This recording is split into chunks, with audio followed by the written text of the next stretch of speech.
Hey guys, Carlos here. I'm here with my 1992 Camry XLE, made in Japan, or assembled in Japan, if you will, JT VIN number.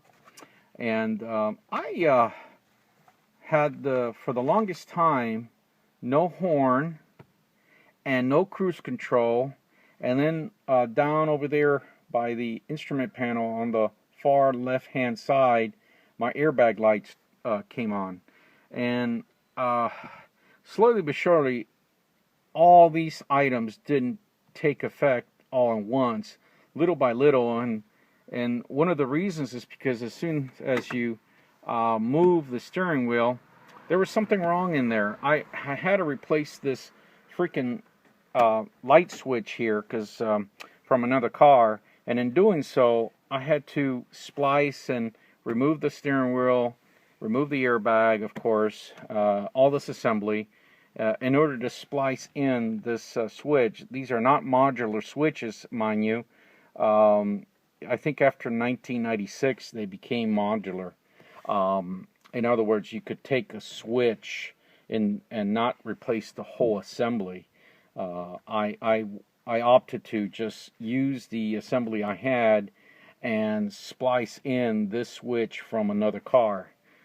So that's what happened. In doing so, when I replaced it originally, the steering wheel onto the assembly, there's an item called a clock spring, and these clock springs, if they fail, they render steering wheel mounted accessories, of course, inoperable. And one of the things it tells you is to make sure that everything's all lined up. And I didn't take care of putting the steering wheel back on, and it got damaged. The clock spring. It's a big reel wire in a round compartment, if you will, made of plastic. It's got some instructions for the airbag, you know, and how many turns you have to turn to from the left and all this stuff. All you need to do is make sure the wheels are straight. You haven't moved the clock spring that much, and it should work. Taking care of the plastic ringer to make sure that when you turn the indicator and you turn the wheel around, it will disengage the indicator, and that's what got broken in there, and it got jammed, and therefore when you kept moving the steering wheel, that clock spring reel got damaged and everything stopped working, you know. Like the horn. Now, right now, I just finished replacing it from another car. I went to the junkyard, paid $10. And eBay, they want an absorbent amount of money, close to $50, for a used, out of the junkyard car clock spring. So right now, I have horn, and notice I don't have the key. Here it goes. I got a horn. Let's see if everything else works. I think I got the key somewhere around here. There it is.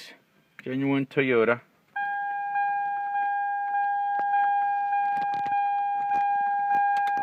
Okay. There you have it.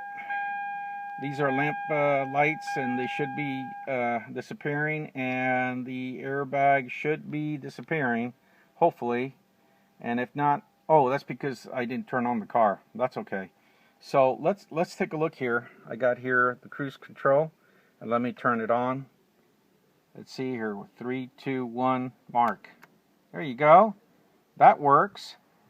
3, 2, 1, mark, off. All right. Well, the cruise control works.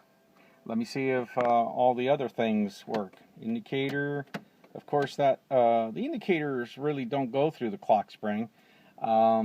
That's harness wires going and bypass the steering wheel altogether.